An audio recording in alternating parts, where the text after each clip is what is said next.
할렐루야. 감사합니다. 여러분 기도해 주셔서 힘이 납니다. 그리고 소망이 있습니다.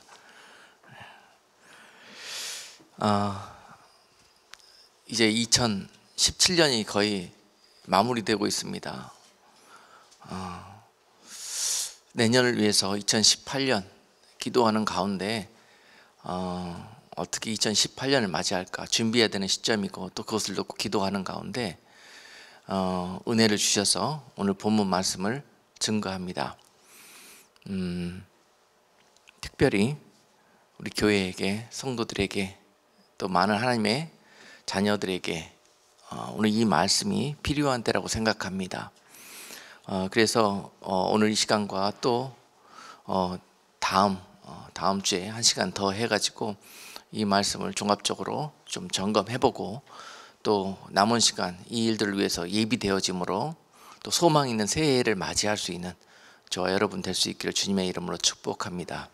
그래서 어린 양의 신부라는 제목으로 시리즈로 해서 이 말씀을 증거하도록 하겠습니다. 오늘은 첫 번째 시간, 신부를 부르는 소리라는 제목으로 부제를 가지고 말씀을 증거하겠습니다.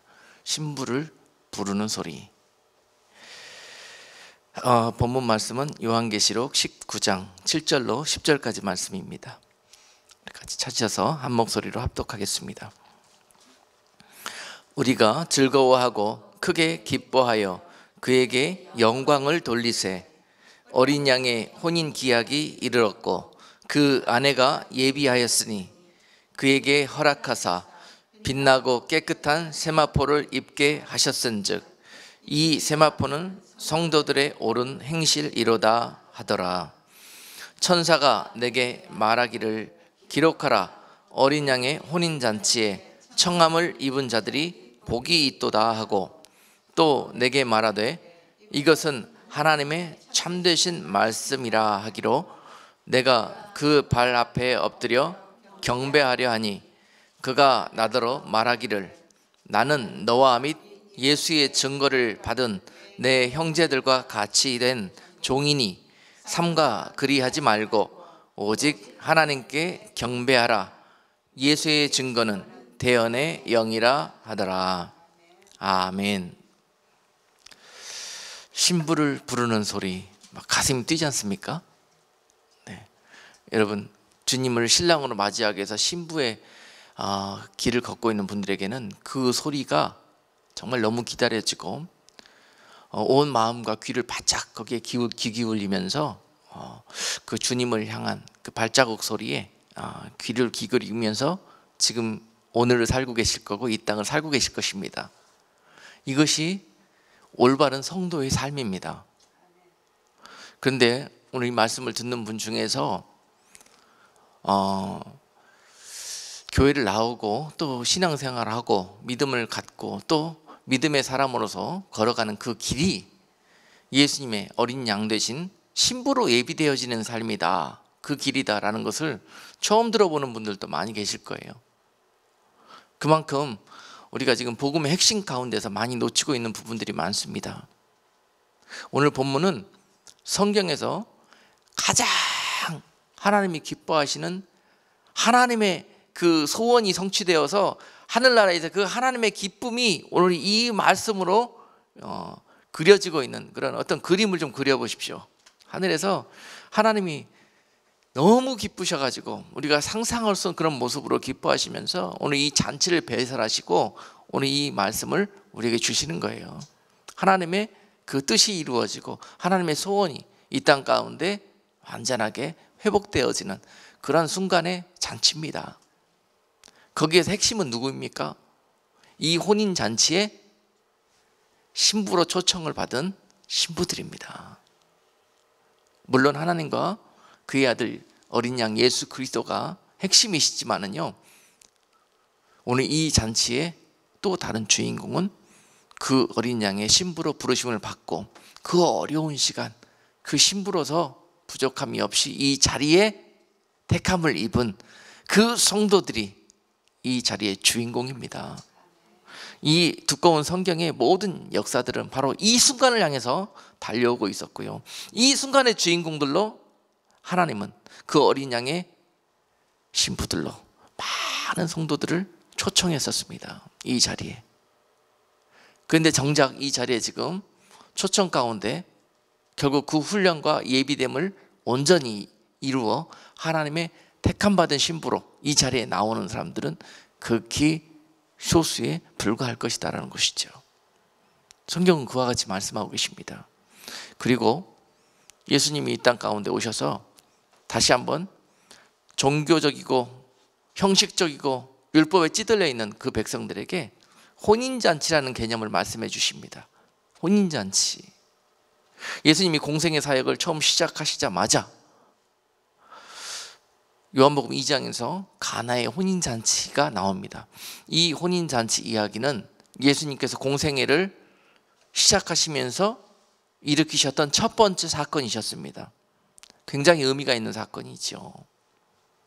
바로 이 가나의 혼인잔치의 비유는 바로 장차 있게 될 하나님 아버지 집에서의 그 영적인 주님과 그 성도들과의 혼인잔치의 비유적인 의미가 있습니다. 그리고 그 잔치가 있을 때 너희는 그 자리에 꼭 모두를 초청하기를 원하노니 그 자리에서 그 영광을 함께하는 자들이 되자. 할렐루야. 그러기 위해서 내가 너희에게 모든 것이 되어줄 것이고 인도자와 안내자와 도움이 되어줄 것이다. 나는 너희를 사랑한다. 나는 너희 모두를 그 자리에서 만나기를 원한다고 주님께서 그 혼인잔치를 처음으로 그들에게 보여주셨습니다.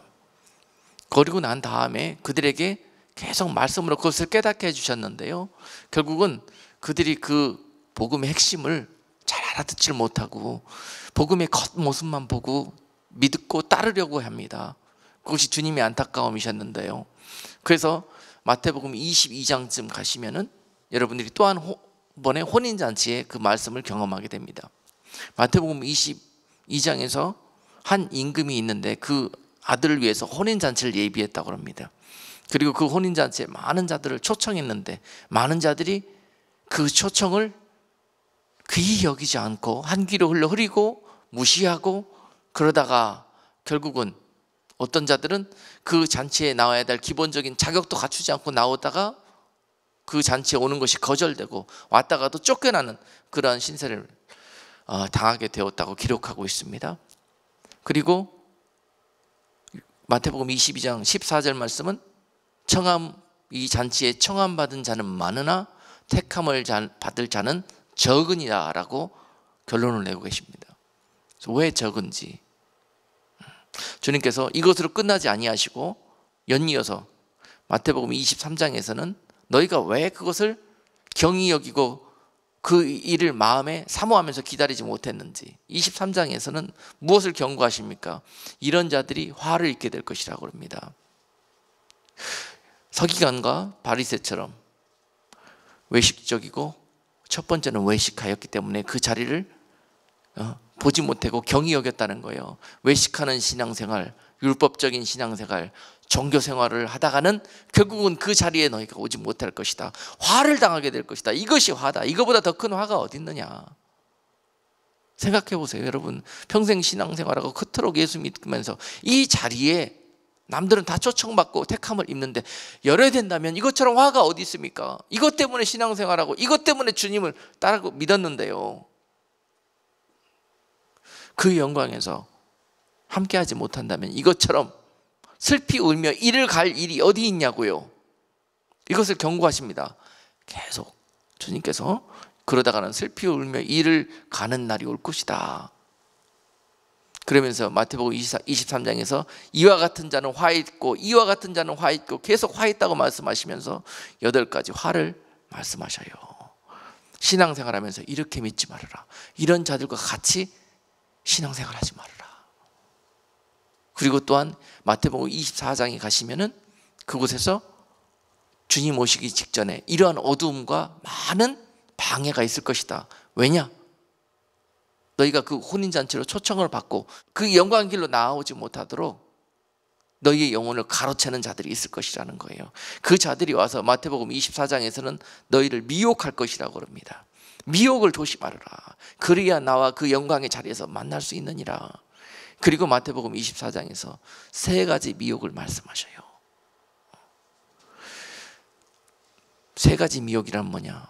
미혹이 여기저기서 우리가 알지 못하는 그런 방법으로 시간에 공간에 난무하게 될 거라는 거예요. 그런 미혹을 통과해야만이 그 영광의 자리에서 나를 만날 수 있다는 거죠.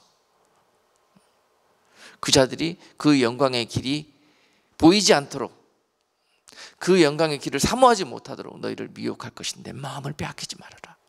마음을. 그리고 또한 마태복음 24장에서 계속해서 또한 미혹하다 안 되면 너희를 핍박하고 환난에 처하게 할 것이다.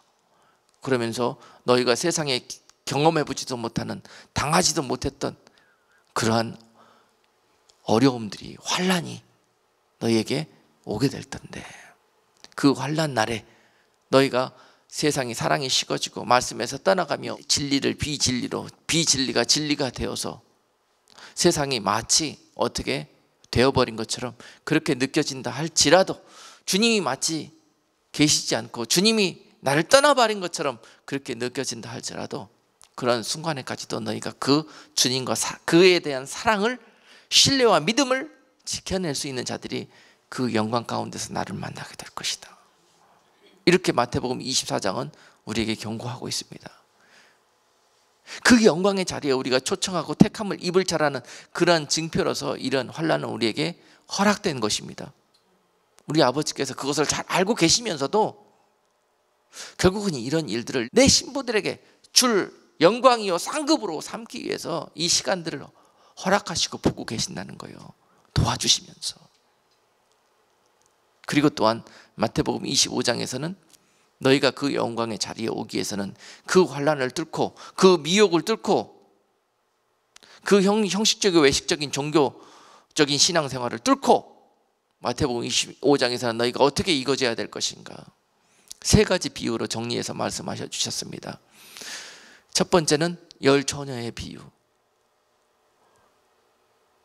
지혜로운 처녀가 되어야 될 것이며 미련한 처녀가 되어서는 안 된다. 그들이 왜 미련하여졌는고?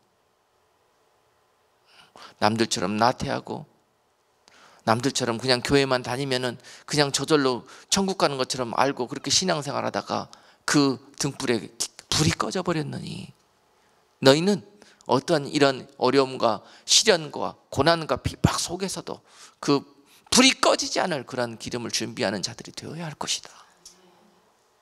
이것이 바로 지혜로운 성도고, 그들이 바로 그날의 영광스러운 신부가 될 것이다. 또한 달란트 비유에서 착하고 충성된 종이 있고 악하고 게으른 종이 있는데, 그것은 받은 달란트를 가지고 어떻게 일해야만이 그 영광 가운데 너희가 충성되고 착한 종으로 서게 될 것인가에 대한 가르치심이십니다. 누가 착한 자요? 누가 충성된 종인가? 착한 자는 바로 하나님의 말씀에 조건 없이 늘 순종해서, 주인이잖아요. 우리는 종이잖아요. 주인이 시키는 말씀에 우리가 이해가 되든지 안 되든지 늘 하나님 앞에 그 명령에 순종하는 자들, 그 믿음이 흔들리지 않는 자들이 착한 자들이요.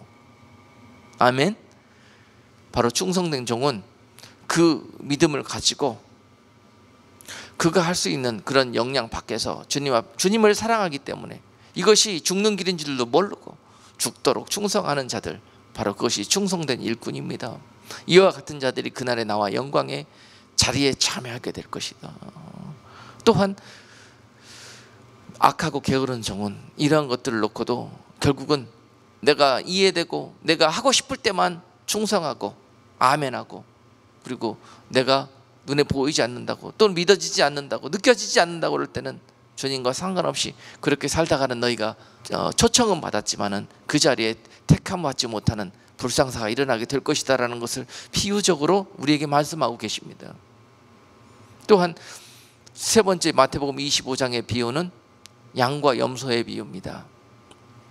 그래서 너희는 양이 되어져서 주님의 그날의 우편에서는, 그리고 주님 앞에 칭찬과 또한 보상과 또한 그 영광의 자리로 택함받는 그러한 자들이 바로 주님의 우편에서 양의 자리에 설 자들인데, 그 자들은 어떤 자들이었는가 잘 보라는 거예요. 주님을 조건적으로 따르지 않고 무조건적으로 주님을 사랑하기 때문에 그 주님의 사랑과 주님의 성품이 나로 투영되어져서 나로 흘러나가는 거예요. 그냥 그런 자들이 주님의 신부라는 거예요. 하나님의 그런 영광과 하나님의 그 거룩한 가문의 빛을, 세상에 비출 그러한 도구들이라는 거예요. 바로 그런 사람들은 사랑 그 자체입니다. 조건 없이 계산 없이 하나님의 사랑을 나누고 섬길 수 있는, 순종하고 실천할 수 있는 그런 자들이 바로 하나님의 가문의 이러한 유업을 이어받을 그런 영광의 이름에 그의 이름이 기록될 자들인 것입니다. 이와 같이 말씀해 주시면서 그 길을 주님께서 친히 오셔서 말씀해 주셨어요. 바로 이러한 자들이 내가 원하는 신부감들이라고. 할렐루야. 그리고 그날 주님과 같이 그 자리에서 만나자고.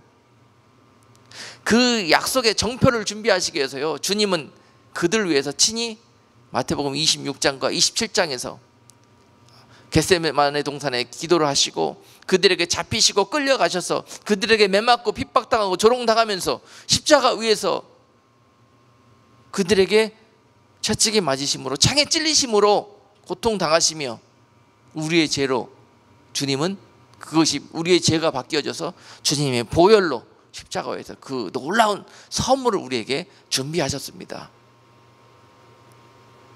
조금 이따 이스라엘의 결혼 풍습에 대해서 잠깐 소개할 건데요, 이 사건은 너무도 중요한 의미가 있습니다. 십자가 위에서 주님께서 준비한 이 피, 주님의 보혈, 과연 이것이 영적으로 어떤 의미가 있는지, 어린 양 되신 주님께서 그 사랑하는 자들과 그 혼인 예식에 이 하나님의 영광을 이루게 하기 위해서 친히 주님께서 예비하신 약속의 증표입니다. 사랑의 증표이고 선물입니다. 그리고 이 피를 마시는 자들마다 주님과 혼인의 그런 약속이 이루어지게 되는 거예요. 이 피를 믿음으로 먹고 마시는 자들마다, 이 주님의 살과 피를 먹고 마시는 자들마다 주님과 그런 약혼의 관계, 혼인의 관계가 이루어지게 된다는 것입니다. 이 여러분들과 우리와 주님께서 영적으로 영원한 기약을 맺기 위해서, 그 약속의 징표를 마련하기 위해서, 그 사랑의 표현을 하기 위해서 십자가에 친히 올라가셨다는 거예요. 거기서 이 피의 선물을 가지고 오셨던 것입니다. 그리고 이것을 마음껏 조건 없이 계산 없이 값 없이 나누어 주시면서 먹고 마시라고 그러십니다. 이것이 복음입니다. 복음이에요. 그리고 믿음으로 이 잔을, 이 피를 마시는 자들마다 바로 주님과의 이 혼인의 예식이 시작되게 되는 것입니다. 그 마시는 것 자체가 끝이 아니에요. 시작입니다. 시작이에요. 이것은 약혼이고 나중에 주님이 우리와 완전한 기약의 정혼을 하기 위해서 그 신부를 데리러 오는 날이 있을 것입니다. 그때 그 혼인이 완성이 되는 거예요. 이렇게 주님의 혼인 기약으로, 약속으로 초청받은 신부들은 많이 있을 수 있습니다. 그러나 정녕 신랑이 다시 신부를 데리러 오는 날, 신부의 온전한 모습으로 예비되어져 있는 자들, 그래서 주님의 신부로 그 혼인잔치에 함께 가 주님과 그 혼인을 이룰 자들은 그렇게 많지 않다는 거죠. 왜? 약혼 후에 그 준비되어지는 과정에 소홀히 했기 때문에, 미련한 처녀들처럼 신랑이 빨리 올 줄 알고 낮은 믿음으로, 넓은 길을 쫓는 믿음으로 많은 사람들이 가는 그런 넓은 길을 향해서 가다가 그런 낭패를 당했다는 것입니다. 여러분, 오늘 우리가 읽은 요한계시록 19장 9절 말씀에서도 이 어린 양의 혼인잔치에 청함을 입은 자들이 복이 있도다 라고 말씀하십니다. 어린 양의 혼인잔치에 청함을 입은 자들이 복이 있도다. 초청장을 받은 자들이. 저와 여러분은 그 아름다운 혼인잔치에 초청장을 받은 자들 아닙니까? 그리고 그 완전한 그 혼인잔치의 주인공들로 나아가기 위해서 그 길을 걸어가고 있는 자들 아닙니까? 그런 신분 아닙니까? 영적으로 바로 이런 자들이 그리스도의 신부로서의 신분을 가지고 이 땅을 살아가는 자들이에요. 할렐루야. 그러니 이 그리스도의 신부라는 말은 전혀 이상한 말도 아니고 온전한 성경적인 말씀이고 복음의 핵심 중에 핵심이고 하나님의 영광 중에 영광인 것입니다. 우리가 신앙생활을 하면서 우리의 신앙의 목표로 삼아야 될 그런 부분이라는 것입니다. 이것을 사모하고 이것을 여러분들이 갈망하면서 이 날을 기다리는 그러한 성도, 그리고 이 날에 참여하기 위해서 이 날에 합당한 그런 주인공으로 준비되어져 가는 것, 그것이 거룩의 훈련이고 경건의 훈련인 것입니다. 기독교의 핵심은 우리가 복음을 영접한 후로 아름다운 성도로 익어지며 예비되어지는 거예요. 거룩한 성도로 경건의 훈련을 신부 수업으로 쌓아가는 것입니다. 이것이 성도의 삶인 것이에요. 이 땅에서. 이것이 복음입니다. 자, 여러분, 주님은 이렇게 섬세하고 완전하신 사랑으로 그 백성들에게 이 잔치에 초청하여 주셨고, 그 날의 영광에 참여하기 위해서는 이렇게 자세하게 길라잡이가 되어주셔서 말씀으로 기록해 놓고 가셨고, 또한 그 길에 문이 되어주시기 위해서 친히 십자가에서 그 사랑을 표현해 주시고 그 문이 되어주시고 길이 되어주셔서 가셨다는 거예요. 그것으로 끝난 것이 아니라 그 길로 잘 우리가 찾아오고 그 길에서 떨어지지 않게 하기 위해서 보혜사 성령님을 보내주셔가지고 한 명도 빠짐없이 그 길에서 열애되지 않도록 성령님의 은혜로 인도함을 받고 도우심을 받아서 우리는 그 길로 나아가 그 영광으로 나아가게 된다는 사실입니다. 이것이 복음입니다. 그것이 우리 예수님의 우리를 향한 사랑이십니다. 그분이 바로 우리가 장차 만나 영원한 기약을 맺을 우리의 신랑 되시는 어린 양 예수 그리스도십니다. 그래서 특별히 오늘 본문은 이 약속 가운데 혼인 기약이 이르러 정령 이 결혼식이 이루어지는 날이기 때문에 그 하나님 우리 아버지의 마음이 얼마나 기쁘고 감격스러운 날인지 여러분 이해를 하셔야 됩니다. 그래서 이 혼인잔치의 마지막 피리어드는 이 성경의 마지막 부분인 요한계시록 19장 오늘 본문 말씀에서 찍히고 있는 것입니다. 그러므로 사랑하는 성도들을 신부로 다 맞이하고 결국은 성경은 문을 닫는 거예요. 그 다음부터는 하나님의 집에서 우리는 그의 신부가 되어서 영원한 삶을 다시 하나님과 함께 예수 그리스도와 함께 우리는 시작할 수 있게 되는 것입니다.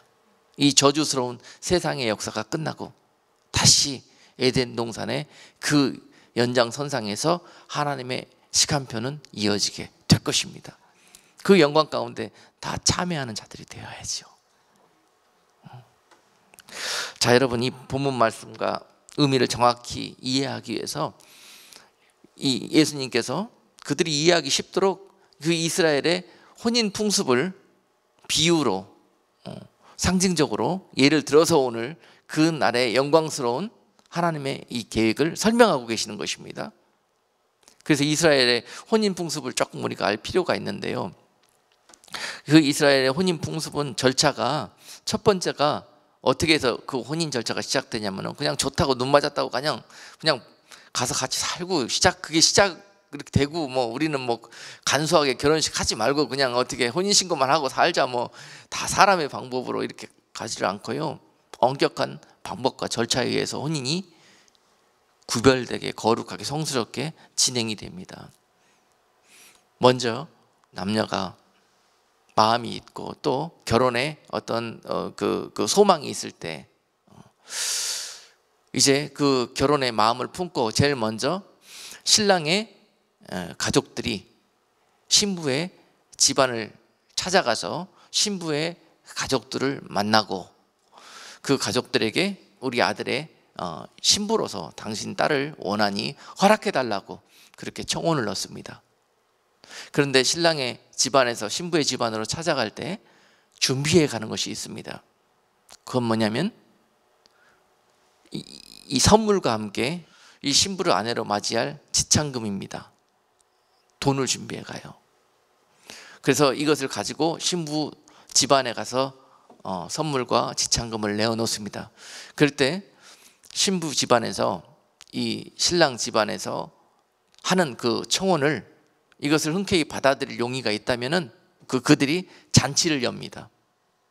그날 그 순간에 잔치를 열고 신부 집에서 잔치가 벌어집니다. 그래서 이날 아주 기쁜 날이죠. 그리고 난 다음에 그 잔치의 마지막 순간에 하는 중요한 의식이 있습니다. 이것은 뭐냐면 함께 갔던 신랑이 신부 앞에 놓여진 잔을 들고 거기에 포도주 한 잔을 따라서 신부 앞에 내려놓습니다.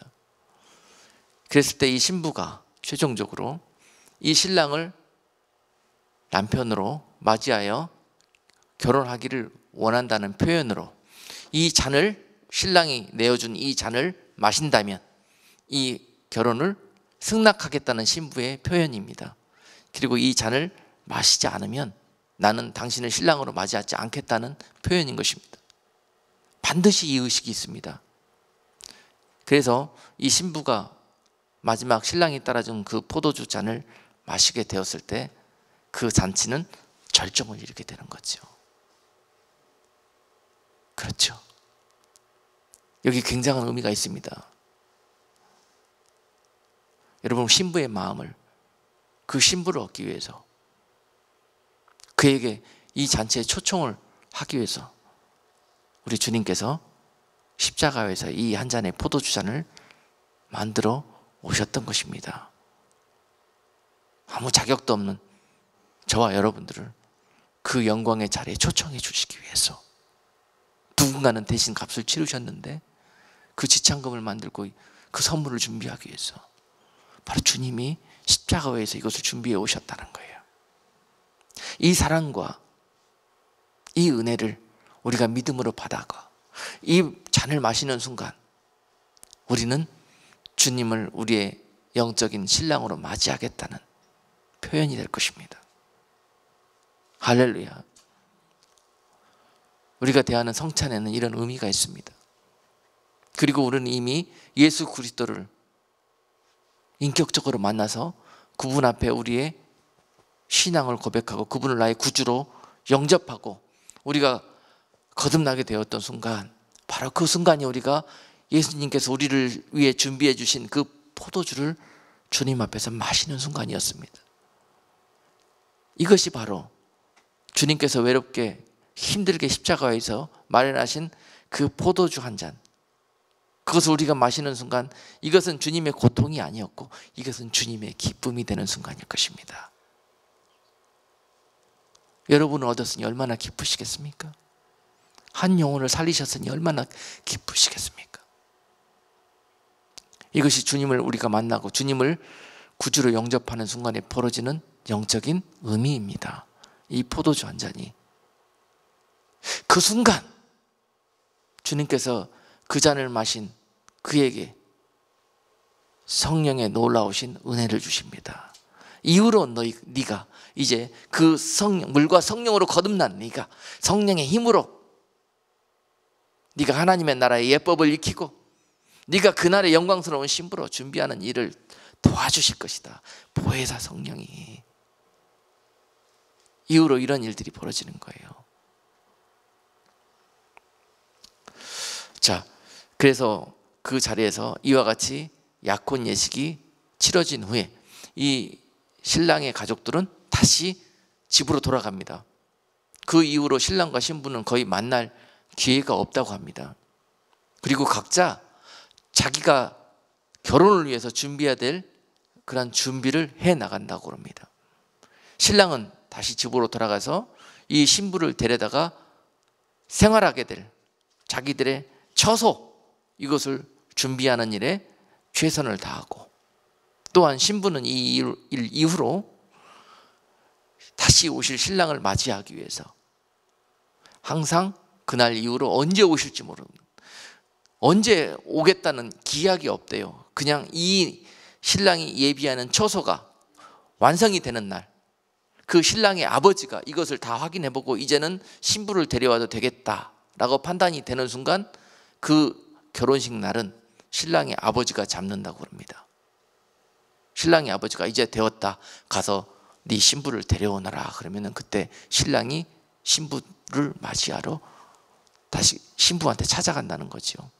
대개 그런데 예고 없이 간답니다. 그리고 대부분이 저녁에 도착한다고 합니다. 그래서 밤마다 이 신부는 내 정혼자 신랑께서 언제 오신지, 언제 와서 나를 데리고 가실지, 언제일지 모르므로 날마다 그 신랑을 기다리고 언제 오든지 그와 함께 갈 완전한 준비를 하고 기다리고 있다는 거예요. 이것이 신부의 자세라는 거예요. 신랑이 왔는데도 단장도 안 하고, 아니 오히려 잠들어 있어서 오는지 안 오는지도 모르고 이랬다가는 문제가 생긴다는 것입니다. 초청은 받았지만은 택함을 받지 못할 그러한 불상사가 생겨날 수 있다는 사실입니다. 그러니 신부의 자세, 즉 영적으로 그리스도의 신부된 신부로 살아가고 있는 우리들이 어떠한 자세로 그 주님을 기다리고 있어야 되는가 하는 것이 바로 여기에서부터 우리가 힌트를 얻을 수가 있는 것입니다. 그 신부는 곱게 세마포 예복을 준비해 놓고 언제든지 혼인여식에 가서 이 아름다운 예복을 입고 그 내 사랑, 그토록 소망하는 주님과 함께 결혼할 날만 날마다 꿈꾸면서, 혹시나도 이 일에서 내가 떨어질까 봐 늘 경건하게 거룩하게 두려운 마음으로 이 시간들을 항상 깨어 준비하고 있다는 사실이에요. 그리고 난 다음에 이 일로 계속 신부는 또 한 가지 준비를 하는데, 그 예식에서 예복과 함께 사용하게 될 향유를 준비한다는 거예요. 그래서 여러분, 요한복음 12장에 나오는 그 마리아의 향유 한 옥합의 사건이 있지 않습니까? 마찬가지입니다. 마리아가 준비하고 있었던 이 향유 옥합도요, 장차 그가 이 예식에서 거룩하게 쓰게 될 아주 값진 향유를 준비하고 있었던 그런 과정인데, 그것을 주님 앞에 부어드렸다는 거예요. 이 사건은 엄청난 영적인 의미가 있습니다. 또 그래서 이 마리아가 주님 앞에 향유를 부어드렸다는 것은 결국은 그는 자기의 정혼자나 또는 자기가 세상적이고 육적으로 꿈꾸고 있는 남자들과 이 결혼의식을 하지 않고 나는 주님과 결혼을 하겠다는 그러한 표현이 이 향유의 옥합을 부어드리는 사건에 담겨져 있다는 사실입니다. 말하자면 마리아가 이 향유 한 옥합을 드린 것은 그가 육적인 세상적인 결혼을 포기하고 예수님과의 영적인 결혼을 완전히 선포하는 그런 순간이었다는 거예요. 세상적인 그의 유일한 소망, 여자로서, 유대인 여자로서 가정을 꾸리고 자손을 낳는 것이 여자의 본분입니다. 이것을 포기하겠다는 의미입니다. 거기가 바로 이 옥합 사건에 담겨져 있는 그런 영적인 의미인 것이에요. 그러니까 예수님께서 그 여인을 그토록 귀히 여겼고, 사람들은 이 의미를 모르기 때문에 그 여자가 그것을 허비하였다고 말하고 있었던 것입니다. 바로 여기서 지혜로운 처녀가 누구고 또한 미련한 처녀가 누군지 우리가 간접적으로 살펴볼 수 있는 그런 대목입니다. 그래서 이 신부는 그 예복을 준비하고 신랑이 올 날만을 그렇게 기다리면서 기다리고 있다가 어느 날 갑자기 그 밤에 등불을 든 들러리들과 함께 신랑이 신부를 맞이하러 옵니다. 그런데 신랑이 오는 것을 보고 종들이 보라 신랑이로다, 신랑이 오신다고 소리를 지릅니다. 그때 여러분 신부의 그런 모습 한번 생각해 보세요. 감격적인 그런 모습. 자, 그날을 잘 준비하고 예비하고 있던 신부 같으면 어떻습니까? 이 순간이 얼마나 기쁘고 감격스럽고 보선발로 뛰어나갈 수 있는 그런 준비가 되어져 있다면 얼마나 간단한 일이겠습니까? 그러나 그 순간 아주 내가 숨기고 싶고 수치스럽고 또 믿음에 떨어져 있고 신랑과 상관없는 그런 삶을 살고 있다가 보라 신랑이로다 이와 같은 음성을 듣게 되었다면 과연 그 신부는 어떤 마음일까요? 과연 주님을 그렇게 사랑하고 믿고 따르던 그러한 성도들이 그날 주님 다시 오시는 날 보라 신랑이 오셨도다 이 소리가 우리에게 들렸을 때 우리의 모습이 과연 준비되지 않는 그런 신부들의 모습이었다면 마태복음 23장에서 말씀하셨던 그 화로다 화로다 화로다 계속 반복하시면서 너희에게 화로다 라고 말씀하셨던 그 말씀이 떠오르게 될 것입니다. 그러니 우리 깨어서 그날을 준비하는 것, 그것이 바로 성도들이, 그리스도의 신부된 자들이 이 땅에서 주님을 기다리면서 예비되어야 하는 모습이라는 사실입니다. 할렐루야. 이것이 우리가 모르고 있었던 또 다른 복음의 한쪽입니다. 우리는 복음을 한쪽만 알고 있습니다. 그러나 진짜 중요한 이 다시 들어야 될 복음, 다시 우리가 마음에 새겨야 될 이 복음을 오늘 이 시간 명심히 들어서 그날의 그 영광에 참여하기 부족함이 없는 그런 성도들이 다 되어야 할 것입니다.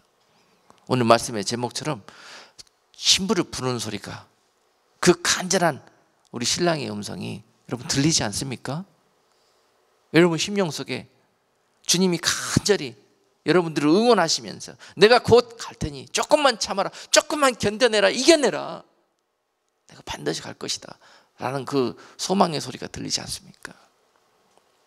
지금도 신부들을 이름을 하나하나 부르시면서 주님은 여러분들을 응원하고 계십니다. 그 신부들이 겪어야 될 불편함, 어려움, 고난, 많은 여러분들의 사정을 다 알고 계십니다. 그렇지만 그 가운데 네가 나를 종려코 사랑하는지, 네가 나를 정렵고 신뢰하고 기다릴 수 있는지, 아니면 네가 나를 경히 여기고 없이 여겨서 네 마음대로 행동하는지를 이 순간에 보고 계시는 거예요. 이것이 신부의 자격입니다. 신부의 자격이에요. 여러분 하나님의 나라의 가문에서 그 신부들에게 무엇이 필요하겠습니까? 무엇이 더 필요해요? 우리는 좋은 집안에 시집 간다 그러면은 뭐 이것저것 준비하기 바쁘지 않습니까? 혼숙감으로. 근데 하나님의 집에 들어가는데 무슨 육적인 혼숙감이 필요하겠냐고요. 주님께서 혼숙감 가져올 생각 말고 하얗고 빛난 세마포 예복을 준비해 와라 그랬잖아요. 신부가 그 예복을 준비하듯이. 아멘? 그것 준비하면 되는 거예요. 아파트 준비할 생각 말고, 좋은 차 준비할 생각 말고, 이것저것 열쇠 꾸러미 준비할 생각 말고, 그거 준비해 온다고 이뻐하지 않습니다. 시아버지가. 꼭 가져와야 될 거 안 가져오면 며느리로 안 받아들입니다. 그리고 그 예식을 할 수도 없습니다. 이것이 그때 벌어질 잔치입니다. 혼인잔치.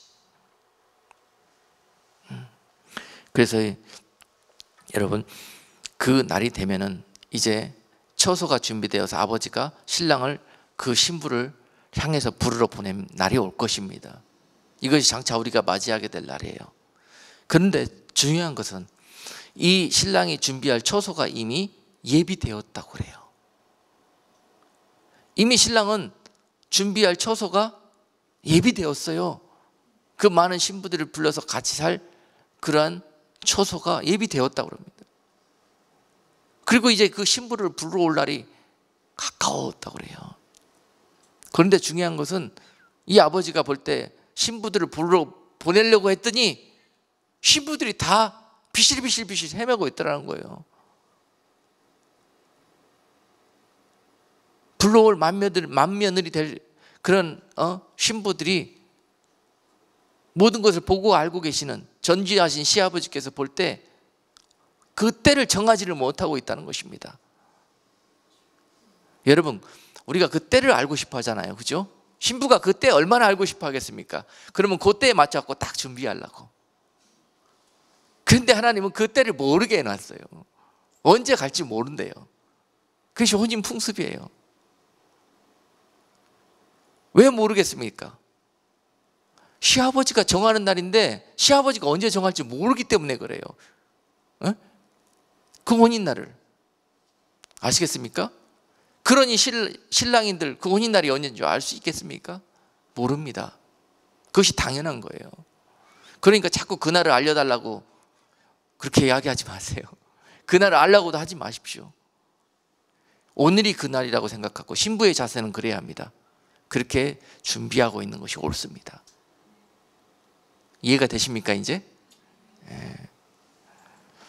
그래서 그날에 그 신부를 영광스럽게 신랑이 데리고 와서, 혼인잔치는 어디에서 벌어진다? 아까 약혼잔치는 신부 집에서 벌어졌죠? 혼인잔치는 신랑 집에서 벌어집니다. 신랑이 이제 신부를 데리러 가기 전에 이미 그곳에 아버지 집에 엄청나고 정말 기쁘고 즐거운 잔치를 배설해 놓고 신부를 데리러 가는 거예요. 그 잔치에 데리고 오려고. 할렐루야. 그리고 그 신부가 그 예복을 가지고 이 잔치에 참여해서 이 아버지 집에서 혼인 예식이 이루어지는 것입니다.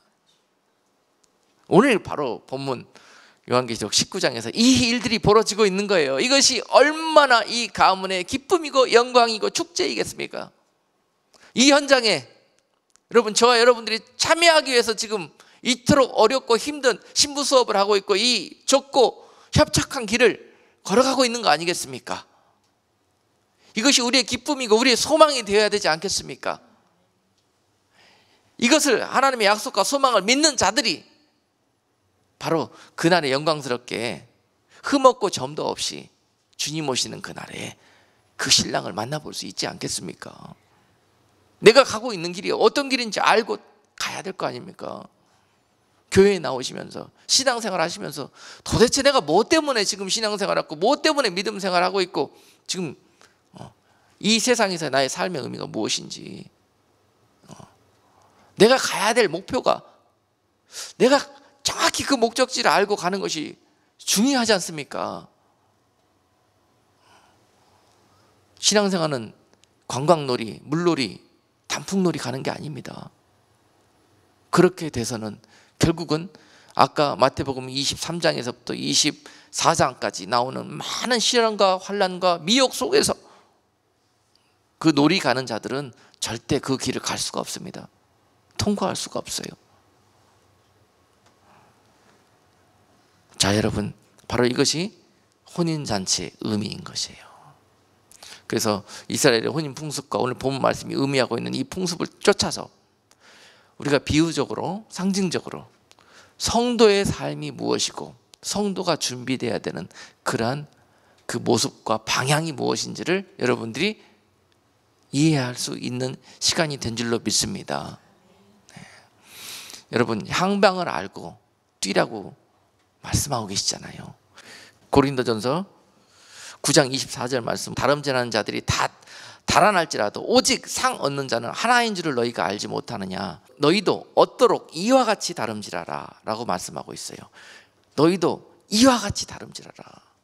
그리고 바로 권투 선수 이야기를 하시면서 권투 선수가 링에 올라가서도 허공을 향해서 주먹질만 하지 말고 향방을 향해서, 목표를 향해서 정확히 주먹을 날릴 수 있는 그러한 선수가 되어야 될 거 아니냐.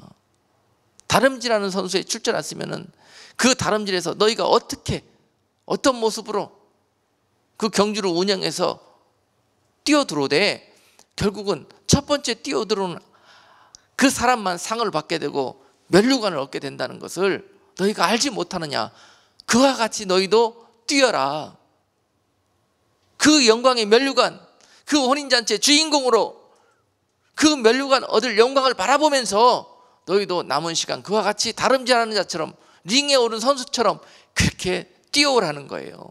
상 얻는 자는 하나인 줄 알지 못하느냐. 그 영광의 자리가 특정한 사람들에게만 주어진다는 걸 모르냐.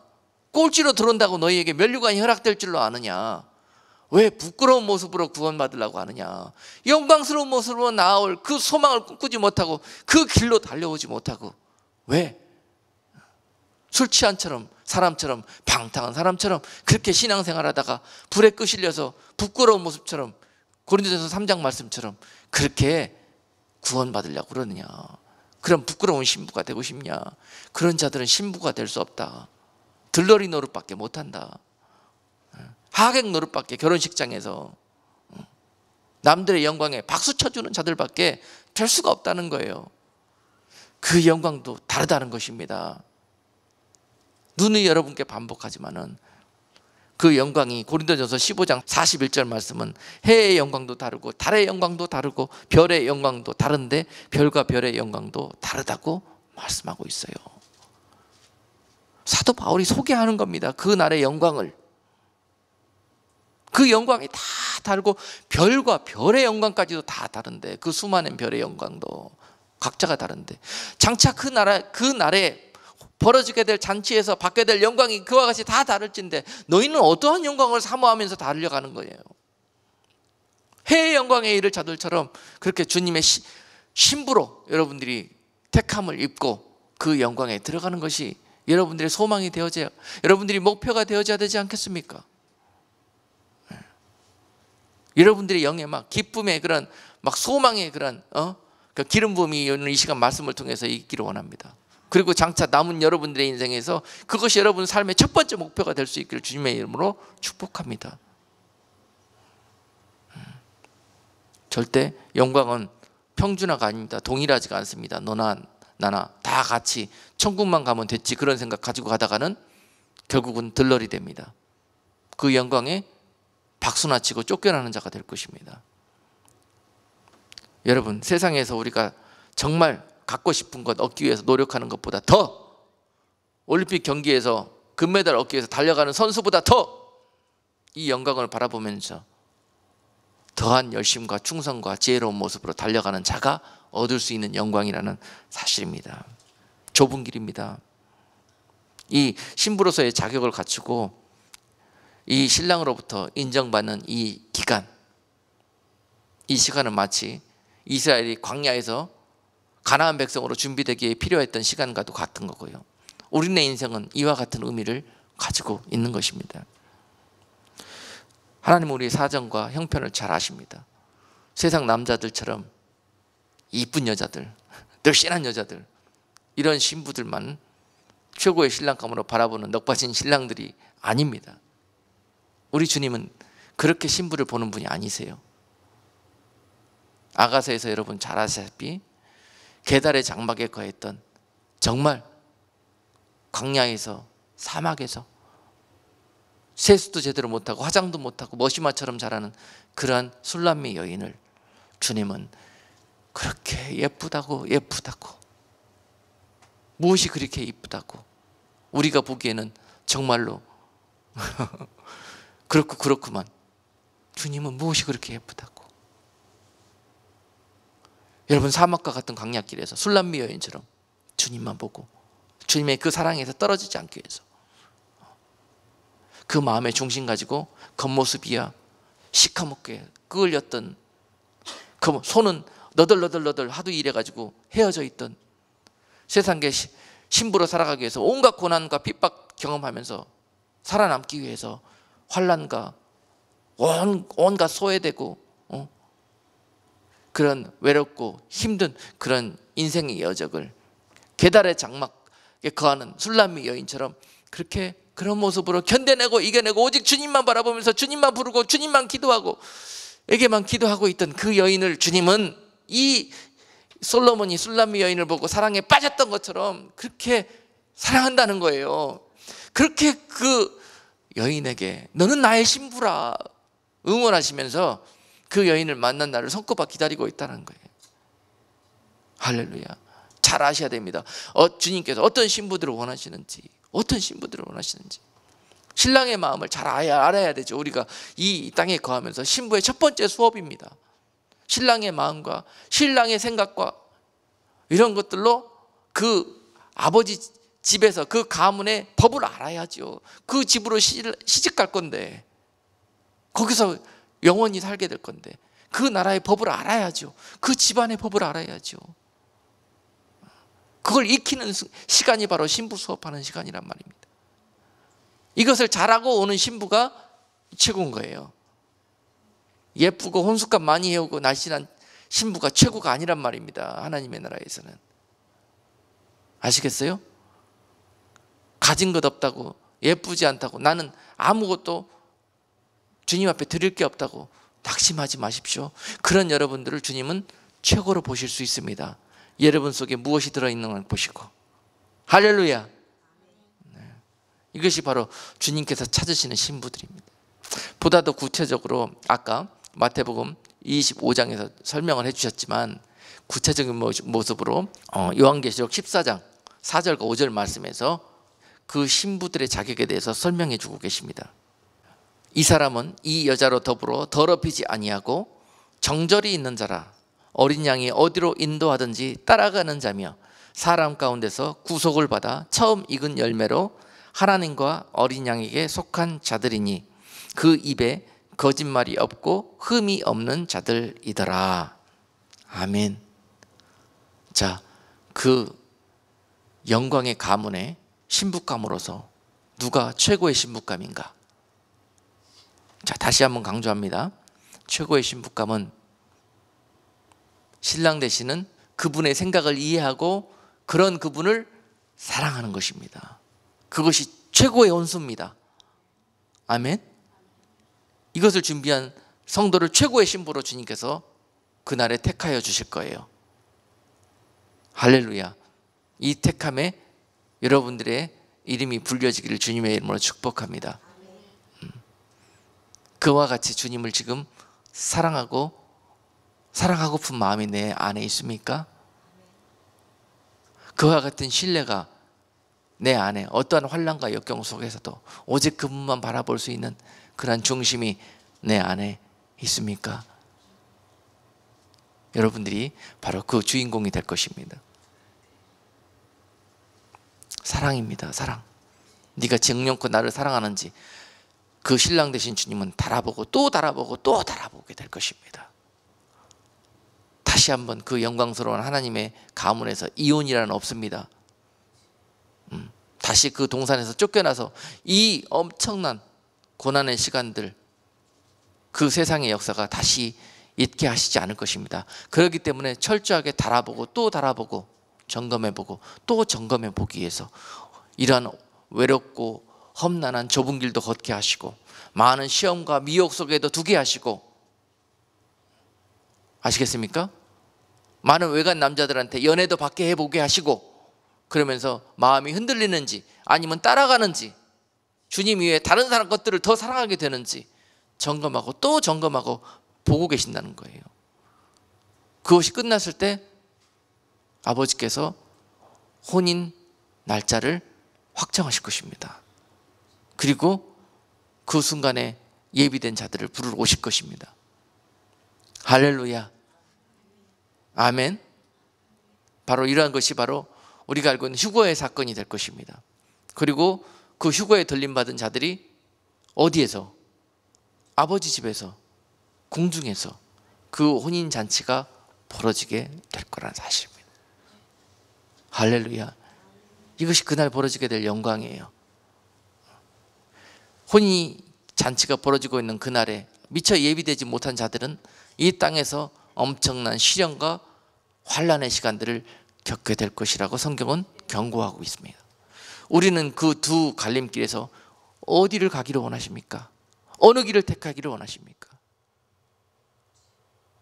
그것은 주님께 초청장을 받고 그 신부로서 예비되어지는 우리의 모습에 따라서 결정되게 될 것입니다. 여러분, 그날에 주님께서 여러분들을 내 아름다운 신부야, 나와 함께 가자, 이 귀한 음성이 들리기 위해서 더욱더 깨어 있어야 되시고요, 더욱더 어떠한 환경을 초월해서도 주님을 사랑하고 신뢰하고 흔들리지 않는 그런 사랑과 믿음으로 예비되어지실 때 여러분들은 가장 최고의 혼숙감을 준비한 성도들이 될 것입니다. 이것이 바로 마태복음 25장에서 미련한 처녀들이 준비하지 못했던 바로 기름일 것입니다. 이 기름이 없어서 그날 그 영광의 택함 받지를 못했던 거예요. 여러분, 그러니 주님이 언제 오실지, 신랑이 언제 오실지 몰라요. 충분한 어떤 환경과 시간에도 이것이 꺼지지 않도록, 이 사랑이 꺼지지 않도록 충분한 그런 사랑을 지금 받아서 저장하십시오. 앞으로 그 사랑을 흔들기 위해서 엄청난 사건과 엄청난 자들이 그 가운데서 나를 회방하고 그 길을 가로막아 설 것입니다. 분명히 신랑께서 그런 날들이 있을 것이라고 기록해 놓고 계십니다. 그러니 그 가운데서 흔들리지 않는 그런 믿음으로 끝까지 그 사랑과 정절을 지킬 그러한 자들로서 어린 양이 어디로 인도하든지 따라가는 자고 순종하는 자고 믿고 신뢰하는 자가 바로 신부의 준비할 혼숙감이라는 거죠. 오늘 요한계시록 14장 4절 5절 말씀은 그와 같이 기록하고 있습니다. 여자로 더불어 더럽히지 말아라. 어떤 것들이 너희로 하고 연애를 걸고 사랑을 하자고 해도 그들과 마음을 섞지 말고 그들과 사랑을 섞지 말아라. 이것이 바로 우상숭배인 거예요. 그래서 우상숭배가 그렇게 하나님이 가증히 여기시는 것이란 말입니다. 우상숭배하는 자들은 절대 이 잔치에 들어갈 수 없습니다. 다른 것을 사랑하기 때문에, 내 아들을, 어린 양 예수를 사랑하지 않기 때문에 이 잔치에 들어갈 수 없습니다. 이 잔치는 어린 양 대신 예수 그리스도를 위해서 예비한 잔치입니다. 혼인 예식인 것이에요. 그러니 그를 신랑으로 믿지 않고 받아들이지 않는 자들이 어찌 이 예식에 참석할 수 있겠습니까? 그러므로 이 사람들은 여자로 더불어, 여자는 여기서 우상과 음녀를 이야기하는 거죠. 미혹과 유혹입니다. 이런 것들과 더불어 더럽히지 아니하였고 정절이 있는 자여야 된다. 그리고 어린 양이 어디로 인도하든지 따라가는 자며, 여러분 계산되는 남편하고 이해 안 되는 정말 원수 같은 남편하고 사는 거 감사하십시오. 그 남편이 그렇게 나에게 핍박하고 그렇게 하더라도 그 남편을 통해서 주님의 모습을 보시고, 주님이 나와 같이 이러한 환경이 어떤 환경으로 이해되고 믿어지지 않는 그런 환경으로 인도한다 할지라도 내가 따라가는 자며 순종하는 자며 이 자가 복되다는 거예요. 그런 훈련을 하기 위해서 그런 남편 주신 거 감사하십시오. 아멘? 이해가 되십니까? 목사님은 왜 자꾸 우리 남편 편만 들고 제 편을 안 들어주십니까? 이렇게 말씀하면 주님이 서운하셔요. 그런 훈련의 도구로 묶어주셨단 말입니다. 왜냐? 육적인 남편 보지 말고 영적인 남편 보라고. 그렇다고 갈라서지 말고 그 남편을 통해서 그렇게 준비되어져라는 거예요. 이것이 영적인 법칙이에요. 이것을 옛날에 미리 알았다면 내가 이렇게 하진 않았을걸. 아멘. 지금이라도 그런 마음으로 그렇게 회개하고, 또한 이것이 그의 책임이 아니라 또한 나의 그런 어리석은 모습에서 하나님의 뜻을 미리 알지 못했기 때문에 그렇게 됐다라고 생각하시고, 이제로부터는 이왕 그렇게 된 거 주님만이 나의 모든 것입니다, 나의 신랑 되십니다라는 그러한 사랑을, 농도를 익혀가는 그러한 계기로 오히려 화가 복이 되는 그런 사건으로 삼기를 바랍니다. 네. 지혜로운 신부가 되셔야 됩니다.